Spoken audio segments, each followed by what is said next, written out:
Reflection of light मध्ये महत्वाचा असलेला जो पार्ट आहे तर तो म्हणजे कार्टेशियन साइन कन्व्हेन्शन्स. आता कार्टेशियन साइन कन्व्हेन्शन तर याच्यामध्ये काय ऍक्च्युअली दिलेलं आहे हे थोडंसं समजून घेऊ आपण. तर काय होतं, आरसा कोणत्या बाजूला ठेवायचा, तो त्याच बाजूला का ठेवायचा. आता याच्यामध्ये कसं काही विशिष्ट रिझन्स आहेत, ती रिझन समजून घेऊया. आता कार्टेशियनने आपल्याला काय सांगितलं ते थोडंसं पाहून घेऊ. आपला जो ग्राफ पेपर आहे या ग्राफ पेपरवर जो हॉरिझॉन्टल ऍक्सिस आहे त्याला आपण एक्स ऍक्सिस असं म्हणतो. जो व्हर्टिकल ऍक्सिस आहे तो वाय ऍक्सिस आहे. हॉरिझॉन्टल म्हणजे आडवा, आडवा जो आहे तो एक्स ऍक्सिस आहे आणि उभा जो आहे तो वाय ऍक्सिस आहे. ग्राफ मध्ये मॅथमॅटिक्स मध्ये तुम्ही शिकले. आता याच्यामध्ये सगळ्यात महत्वाचं काय घ्यायचं, हा जो पोल आहे, पोल म्हणजे आपण म्हणतो आरशाचा मध्यबिंदू, आरशाच्या पृष्ठभागाचा मध्यबिंदू आणि हा ओरिजिन म्हणून घ्यायचा. तर कार्टेशियन साइन कन्व्हेन्शन नुसार पहिलं साइन कन्व्हेन्शन मध्ये सांगितलंय pole of the mirror is taken as origin. म्हणजे सर्व अंतर मोजताना काउंट करताना ओरिजिन म्हणून म्हणजे जो घेतोय तो आपण पोल घेतोय, म्हणजे सर्व अंतर पोल पासूनच मोजायचं. आता समजा मी हा मिरर काढला, मग तुमचा कॉन्व्हेक्स असू द्या नाहीतर कॉन्केव्ह असू द्या, कोणताही मिरर असू द्या. आता याचा इनर सरफेस रिफ्लेक्टिंग आहे त्यामुळे हा कॉन्केव्ह आहे. आता पोल जर इथं असेल, तुमचा ऑब्जेक्ट समजा या ठिकाणी ऑब्जेक्ट आहे, बरं डिस्टन्स मोजताना प्रॉब्लेम येतो ना, आपण कुठून मोजायचं, हे असं पकडायचं, हे असं सरळ धरलं तर ते वेगळं येईल, हे वेगळं येईल. पण काय करायचं, डिस्टन्स सगळी मोजताना कुठून मोजायचे, पोल. पोलला काय घ्या म्हणून सांगितलंय त्यांनी, ओरिजिन आरंभ बिंदू हा पोलच घ्या. आता त्यानंतर पुढे काय सांगितलंय, तर हा जो प्रिन्सिपल ऍक्सिस आहे, प्रिन्सिपल ऍक्सिस हा एक्स ऍक्सिस म्हणून घ्या. हा जो प्रिन्सिपल ऍक्सिस आहे हा एक्स ऍक्सिस म्हणून घ्या. दुसरा पॉइंट, पहिलं पोल हा ओरिजिन म्हणून घ्या, प्रिन्सिपल ऍक्सिस जो आहे तो एक्स ऍक्सिस म्हणून घ्या. त्यानंतर सगळ्यात महत्वाचा पॉइंट आहे, पुस्तकात सुद्धा काही ठिकाणी आकृत्यामध्ये चुका होतात, परंतु कार्टेशियन साइन कन्व्हेन्शन समजून घेतल्यानंतर मात्र चुकायला नको आहे. रे डायग्राम काढताना सोपं जावं म्हणून ऑब्जेक्ट हा नेहमी लेफ्ट साइडला असावा. पहिलं आणि सगळ्यात महत्वाचं, ऑब्जेक्ट लेफ्ट साइडला. सगळ्यात महत्वाची condition, object is always kept on the left of the mirror. तो डाव्या बाजूलाच ठेवा. All the distances parallel to principal axis are measured from pole of the mirror. आता इथं आपण सांगितलं हा ऑब्जेक्ट किती अंतरावर आहे, त्यावेळेला आपण असं हे डिस्टन्स असं घेऊन चालेल का, नाही. काय करायचं, पोल पासूनचं जे डिस्टन्स आहे ते डिस्टन्स काढायचं. कारण इथं काय होणार आहे पहा, हे वरचं डिस्टन्स कमी भरणार आहे. कारण इथं जर पाहिलं तुम्ही, असं आपण जर परपेंडिक्युलर काढला तर तो इथं अलीकडे येतोय ना, म्हणजे हे खाली जे प्रिन्सिपल ऍक्सिस वरचं डिस्टन्स आहे ते जास्त भरेल. म्हणजे सगळ्यांनी मेजर करताना डिस्टन्सेस हे तुम्हाला पोल पासूनच मोजायचे. All the distances parallel to the principal axis are measured from the pole of the mirror. Pole of the mirror पासूनच मोजा, पोल पासूनच स्टार्ट करा. त्यानंतर आता all the distances toward the right of the pole are taken as positive. पोलच्या right साइडला, आता ही आहे लेफ्ट साइड, ही आहे राईट साइड. डाव्या बाजूची अंतर सगळी निगेटिव्ह घ्यायची, उजव्या बाजूची अंतर सगळी पॉझिटिव्ह घ्यायची. आपण इथं मुळातच काय करतोय, एक्स आणि वाय ऍक्सिस असे सपोज करतोय. हे वाय ऍक्सिस, आता याला आपण फर्स्ट क्वाड्रंट म्हणतो, जॉमेट्री मध्ये याला सेकंड म्हणतो, याला थर्ड म्हणतो आणि याला फोर्थ म्हणतो. तेच आहे सगळं इथं. तर प्रिन्सिपल ऍक्सिसच्या डाव्या बाजूची अंतर लेफ्टची अंतर मायनस, उजव्या बाजूची अंतर प्लस घ्यायचंय. त्यानंतर पुढे आपल्याला जे सांगितलेलं आहे पहा, while those measured to left are taken as negative ते सांगितलं. त्यानंतर distance is measured vertically upwards from the principal axis are positive, ही वरची अंतर पॉझिटिव्ह आहे. आणि मग एक्स आणि वाय ऍक्सिस हे ज्या वेळेला आपण काढतो त्यावेळेला पण असंच असतं. याच्यामध्ये हे प्लस असतं, हे मायनस असतं, हे प्लस असतं, हे मायनस असतं. आणि मग त्याच पद्धतीनं हे सुद्धा आपण लक्षात घ्यायचं, वरची अंतर प्लस घ्यायची, खालची अंतर मायनस घ्यायची. आणि आपण दैनंदिन जीवनामध्ये सुद्धा वर जे असेल त्याला प्लसच म्हणतो, खाली असेल त्याला मायनस म्हणतो, डावं असेल त्याला मायनस म्हणतो. तेच आहे इथं, डावं हे मायनस आहे आणि उजवं हे प्लस आहे. Left minus, right plus, upward हे वरचं डिस्टन्स प्लस, डाऊनवर्ड मायनस. हेच लक्षात घ्यायचंय, काही सुद्धा पाठ करावा लागणार नाही. फोकल लेंथ, आता यासाठी तुम्हाला काय सांगितलेलं आहे, एक शॉर्ट ट्रिक सांगितलेली आहे. ती ट्रिक यूज करायची म्हणजे आपला सगळा विषय क्लोज होतोय. Focal length of concave mirror is negative. Concave मिररची फोकल लेंथ निगेटिव्ह असते, कारण कॉन्केव्ह मिररचा फोकस हा लेफ्ट साइडला असतो आणि म्हणून ती फोकल लेंथ निगेटिव्ह असते. हा जो फोकस आहे आणि पोल यांच्या मधलं अंतर म्हणजेच त्याला आपण काय म्हणतो, फोकल लेंथ असं म्हणतो. कॉन्केव्ह मिररची निगेटिव्ह आहे आणि कॉन्व्हेक्स मिररची पॉझिटिव्ह आहे. आता जर कॉन्व्हेक्स मिरर हे याच्या नावावरून तुम्हाला लक्षात ठेवायला सांगितलं, कॉन्व्हेक्स मिरर मध्ये हे प्लस समजा, एक्स हे प्लस घ्या आणि म्हणून कॉन्व्हेक्स मिरर असू द्या, कॉन्व्हेक्स लेन्स असू द्या, त्याच्यामध्ये फोकल लेंथ ही पॉझिटिव्ह घ्यायची. आणि कॉन्व्हेक्स मिररची पॉझिटिव्ह आली तर कॉन्केव्ह मिररची निगेटिव्ह येणारच. तर अशा रीतीनं हा Cartesian sign convention very very very important आहे, क्लिअरच झाला पाहिजे. यानंतर आहे मिरर फॉर्म्युला. तर मिरर फॉर्म्युला कशासाठी आहे परत एकदा लक्षात घ्या. जेव्हा आता हा नियम तुम्हाला सांगितला, ऑब्जेक्ट हा नेहमी डाव्या बाजूला ठेवायचा. आता समजा हा मिरर आहे आपला, हा कॉन्केव्ह मिरर घेऊ. आता या कॉन्केव्ह मिररचा इतर सगळ्या गोष्टी आपल्याला आता क्लिअर झालेल्या आहेत. ऑब्जेक्ट कुठून ठेवायचा, कुठल्या बाजूला, सगळं क्लिअर झालं. समजा हा फोकस असेल, हा सेंटर ऑफ कर्वेचर असेल, हा पोल असेल. पोल ओरिजिन घ्यायचा. समजा ऑब्जेक्ट आता सेंटर ऑफ कर्वेचर वर आहे. जर हा ऑब्जेक्ट सेंटर ऑफ कर्वेचर वर असेल तर ऑब्जेक्टचं मिरर पासूनचं जे अंतर आहे, मिरर पासूनचं जे डिस्टन्स आहे, हे आपण ऑब्जेक्ट डिस्टन्स म्हणून ओळखतो. त्याला म्हणायचं ऑब्जेक्ट डिस्टन्स. तर हे सीपी हे ऑब्जेक्ट डिस्टन्स आहे, पोल पासूनच मोजायचं. आणि हे ऑब्जेक्ट डिस्टन्स यू या लेटरने डिनोट केलं जातं. हे पॉइंट लक्षात घ्या. आता समजा याची जी इमेज आहे, तुम्हाला माहिती आहे एक प्रिन्सिपल ऍक्सिसला पॅरलल रे घेतो, तो फोकस मधून जातो. दुसऱ्या फोकस मधून जाणारा तुम्ही घेता आणि तो कुठे जातो, पॅरलल जातो आणि ते एकत्र येतात आणि इथं सेंटर ऑफ कर्वेचर वरच त्याची इन्व्हर्टेड इमेज मिळते. आता ह्या इमेजचं ऑब्जेक्ट पासूनचं जे डिस्टन्स आहे त्या डिस्टन्सला म्हणायचं इमेज डिस्टन्स. इमेज डिस्टन्स म्हणजे काय, distance of image from mirror. Mirror पासून म्हणजे पोल पासून. आणि इमेज डिस्टन्स दाखवण्यासाठी कोणतं लेटर आहे, व्ही. जसं initial velocity U, final velocity V, तसंच ऑब्जेक्ट डिस्टन्स दाखवायसाठी यू, इमेज डिस्टन्स दाखवण्यासाठी व्ही. आता ऑब्जेक्ट डिस्टन्स कसं असेल मला इथं सांगा थोडस.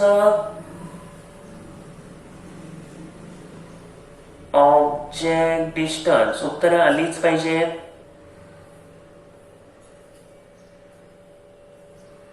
पॉझिटिव्ह असतील का नेहमी नेहमी सांगायचं. नेहमी हे आपण कार्टेशियन साइन कन्व्हेन्शन शिकलोय.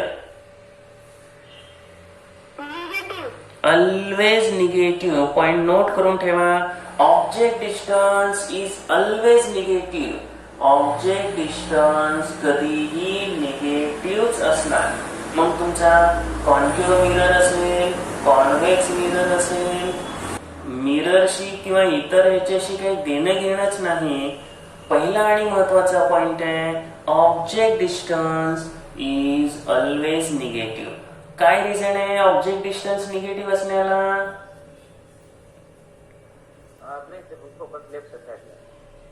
आता ऑब्जेक्ट हा नेहमी डाव्या बाजूला असतो, हे महत्वाचं रिझन. काय म्हणायचं?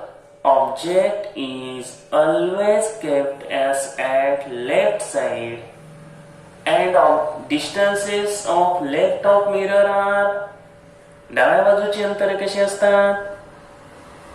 नेहमी निगेटिव्ह असतात आणि म्हणून ऑब्जेक्ट डिस्टन्स नेहमी निगेटिव्ह असतं.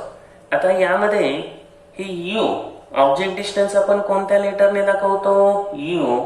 मग यू नेहमी निगेटिव्ह घ्यायचा. खूप खूप महत्वाचा भाग चालू आहे ज्यामध्ये 80% मुलं कन्फ्यूज होतात. हा व्हिडिओ चुकून सुद्धा टाळू नका. 4-4, 5-5 वेळेला बघा आणि सगळा भाग क्लिअर करून घ्या. मी शक्य होईल तेवढं सांगायचा खूप प्रयत्न आहे. पुस्तकात वाचून लगेच क्लिअर होणार नाही म्हणून सांगतोय. आता माझी जी इमेज आहे सेंटर ऑफ कर्वेचर वर घेतल्यामुळे सेंटर ऑफ कर्वेचरला मिळाली. त्यामुळे ऑब्जेक्ट डिस्टन्स आणि इमेज डिस्टन्स सेम आहे. आपण थोडं वेगळं घेतलं असतं तर आणखी क्लिअर झालं असतं. मला सांगा व्ही आता जे आहे image distance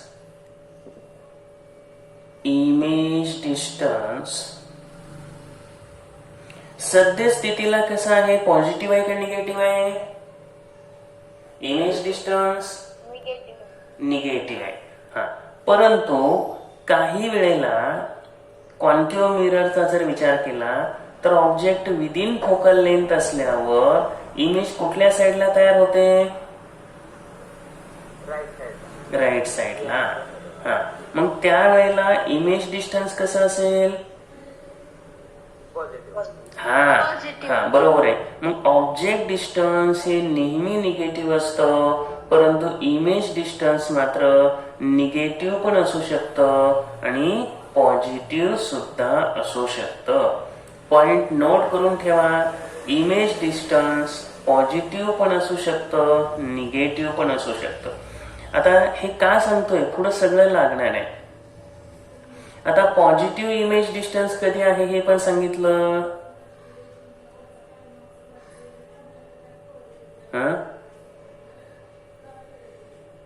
focus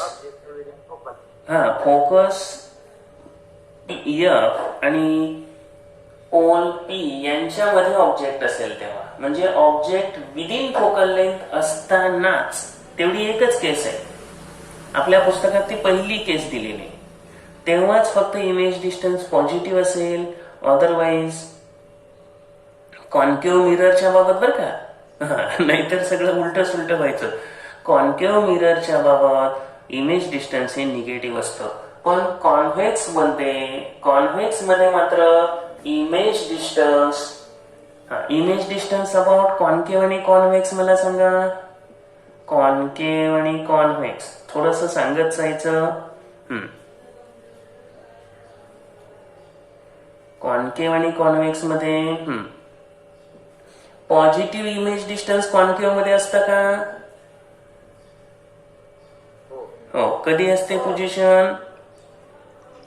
object within focal length म्हणा, नाही तर कसं तुम्हाला पोल आणि फोकसच्या मध्ये म्हणा. विदिन फोकल लेंथ एकदम राईट आहे. हा, आणि अदरवाईज निगेटिव्ह.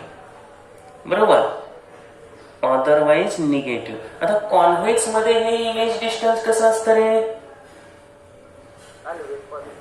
हा, इमेज डिस्टन्स हे नेहमी पॉझिटिव्ह. आता त्याचं रिझन सांगू शकाल? कॉन्व्हेक्स मध्ये हे डिस्टन्स ऑलवेज पॉझिटिव्ह असण्याचं कारण इथं व्ही आणि यू हे एकदम परफेक्ट झालं आणि डिफरन्स लिहिताना सुद्धा हे आपल्याला डोक्यात आलं पाहिजे. त्यानंतर आपल्याला आणखीन एक गोष्ट समजून घ्यायची, एफ. तर स्मॉल एफ कशासाठी यूज केलं जातं? Focal length. फोकल लेंथ साठी ते यूज केलं जातं. आणि फोकल लेंथ मध्ये पण सांगितलं कॉन्व्हेक्स आणि कॉन्केव्हच्या बाबत. कॉन्व्हेक्सची फोकल लेंथ ही पॉझिटिव्ह असते, कॉन्केव्हची फोकल लेंथ ही निगेटिव्ह असते. आता याच्यावरून तुम्हाला मिरर फॉर्म्युला शिकायचा आहे म्हणून हे पहिल्यांदा घेतलं. परत एकदा आपण जो भाग शिकलेलो आहोत तोच एकदा रिवाइज करतो, कारण कॉन्केव्ह मिरर थोडासा आता वेळ गेला तरी चालेल, परंतु हे शिकणं महत्वाचं आहे. एकदा परफेक्ट झाल्यावर परत काहीच अडचण नाही. ऑब्जेक्ट डिस्टन्स कॉन्केव्ह मिरर बाबत कसं असतं?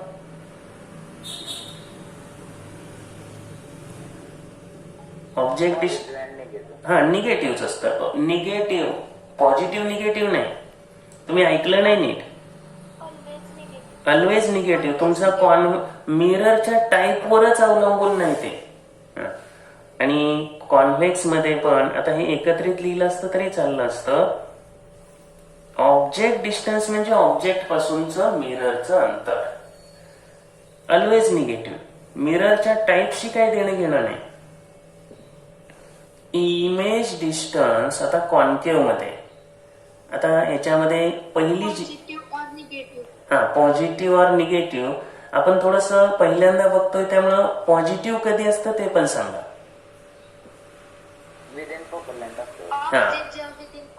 Yes yes, object within focal length. आता ज्या वेळेला तुम्ही शिकवताना लक्ष देताय, सहभागी होत आहे, त्या मुलांना हे परत फार बघायची गरज नाही, एवढं डिटेल सांगतोय मी. आता निगेटिव्ह तर एकच पोझिशन सोडायची, एकच पोझिशन ड्रॉप करा. कोणती? विदिन फोकल लेंथ नसताना तेवढीच पोझिशन ड्रॉप करा. बाकीच्या वेळेला इमेज डिस्टन्स हे कसं असणार आहे? निगेटिव्हच असणार आहे. फक्त काय म्हटलेलं आहे? एव्हरीवेअर ऑब्जेक्ट, एव्हरीवेअर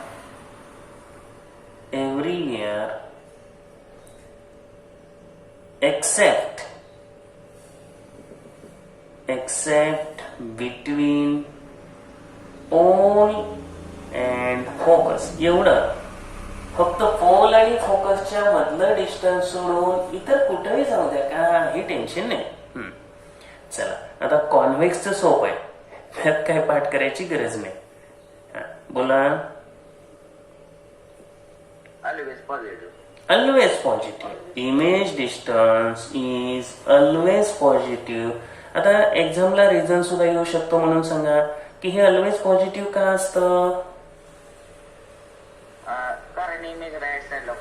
तर कॉन्व्हेक्स मधल्या ज्या इमेजेस आहेत त्या सगळ्या राईट साइडलाच तयार होतात, हेच त्याचं महत्वाचं कारण.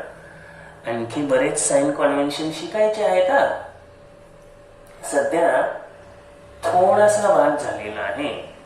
आता मिरर फॉर्म्युला काय आहे? आणखी इथं लागणारा एक आहे फोकल लेंथचा एक विषय झाला. कॉन्केव्हची जी फोकल लेंथ आहे, ज्या ठिकाणी मुलांचं जमलिंग होतं तिथं आपलं अजिबात जमलिंग होणार नाही, कारण आपण ते घेतलंय तसं. Focal length positive. त्यानंतर आपल्याला मिरर फॉर्म्युला जो आहे तो शिकायचा आहे. पहिल्यांदा हे सगळं समजून दिलं की यू कशाला म्हणायचं, व्ही कशाला म्हणायचं. आता इथं सांगतो u object distance, v image distance आणि एफ ही फोकल लेंथ. तर सर्वप्रथम दिलेले आहे पहा, mirror formula 1/v plus 1/u is equal to 1/f, 1/v plus 1/u is equal to 1/f.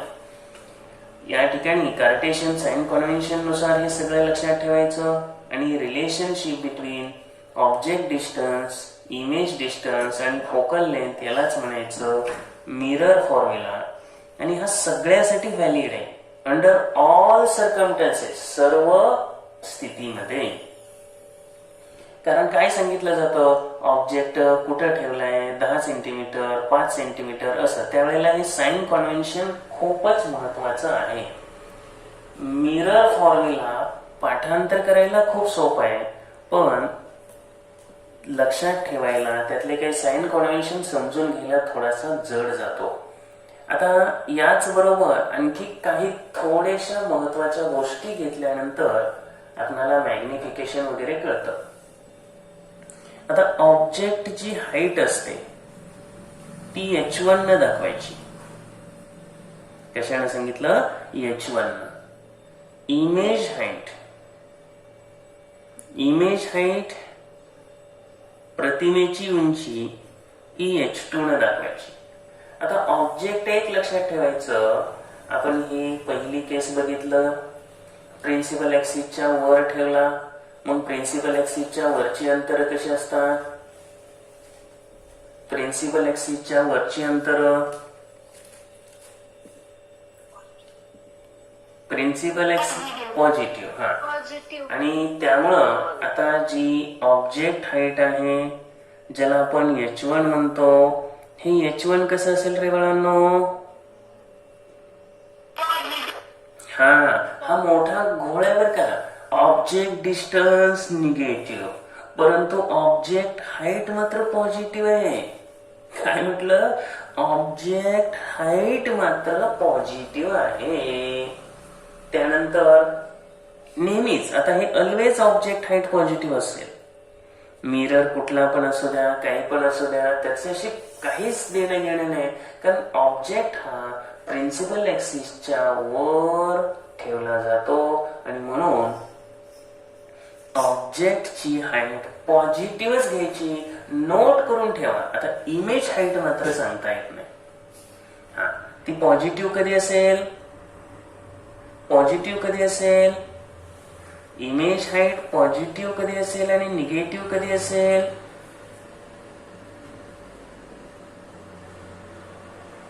जेव्हा इमेजेस इरेक्ट मिळालेले असतील. इरेक्ट इमेजेस कुठे मिळतात,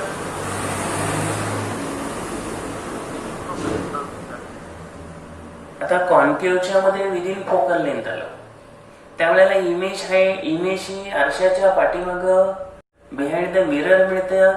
त्यावेळेला ह्या इमेजेस कशा इरेक्ट मिळाल्यामुळं त्याची हाईट कशी असणार, पॉझिटिव्ह असणार, प्रिन्सिपल ऍक्सिसच्या वर. थोडक्यात त्यावेळेला इमेजचं नेचर असतं रिअल का व्हर्च्युअल रे,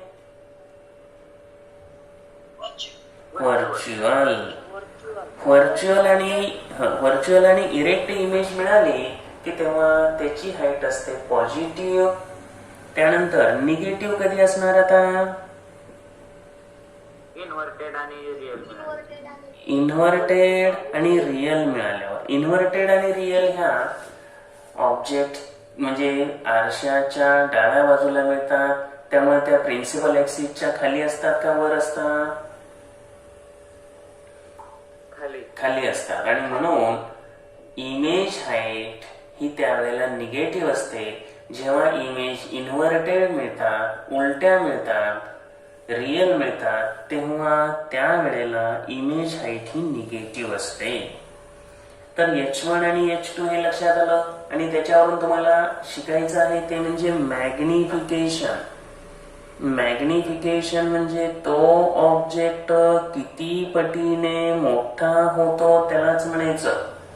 आता व्याख्या आहे, magnification due to spherical mirror is given by the ratio of height of image, वर इमेजची हाईट लिहायची, डिवायडेड बाय तो रेशो आहे तो हाईट ऑफ ऑब्जेक्ट म्हणजे m is equal to h2 upon h1.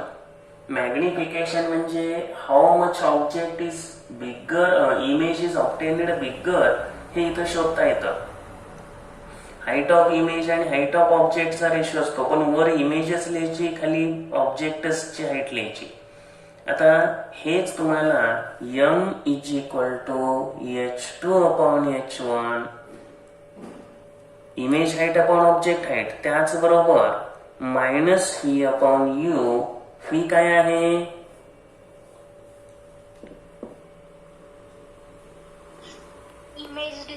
Image distance. आणि यू काय आहे? Object distance. हा, तर m is equal to h2 upon h1 minus V upon U. आता यामध्ये मायनस चिन्ह द्यायचं याला. या दोन्हीतला कोणताही फॉर्म्युला यूज केला तरी चालतो. m is equal to h2 upon h1 आणि m is equal to minus V upon u. हे दोन्ही फॉर्म्युले, हे कशाचे फॉर्म्युले आहेत? मॅग्निफिकेशनचे. हा, आता एक लक्षात ठेवायचं, ऑब्जेक्ट हा ठेवताना सुलटाच ठेवला जातो, डाव्या बाजूलाच ठेवला जातो. त्यामुळे ऑब्जेक्टची हाईट कशी सांगितली? आता या डिफरन्स मध्ये तुम्ही लिहू शकता अजून, हे इमेज डिस्टन्स, ऑब्जेक्ट डिस्टन्स असं. हाईट ऑफ ऑब्जेक्ट कॉन्केव्ह असेल किंवा कॉन्व्हेक्स असेल तर पॉझिटिव्ह घ्यायचं, त्यात मुद्दा लिहून ठेवा. आता व्हर्च्युअल इमेज असेल तर हाईट पॉझिटिव्ह असेल, रिअल इमेजेस असतील तर हाईट निगेटिव्ह असेल. म्हणजे ऑब्जेक्ट लेफ्ट ऑफ मिरर असल्यामुळं यू नेहमी निगेटिव्ह असेल. तर हा जो महत्वाचा पार्ट आहे तो आपला या ठिकाणी कंप्लीट झालेला आहे. मिरर फॉर्म्युला, मॅग्निफिकेशन, याच्यामध्ये फक्त साइन कॉन्व्हेन्शन लिहून घ्या. ते परत एकदा व्हिडिओ ऐकून ते सगळे राईट करून घ्या आणि हे पाठांतर करून घ्या. अजिबात अडचण वाटणार नाही.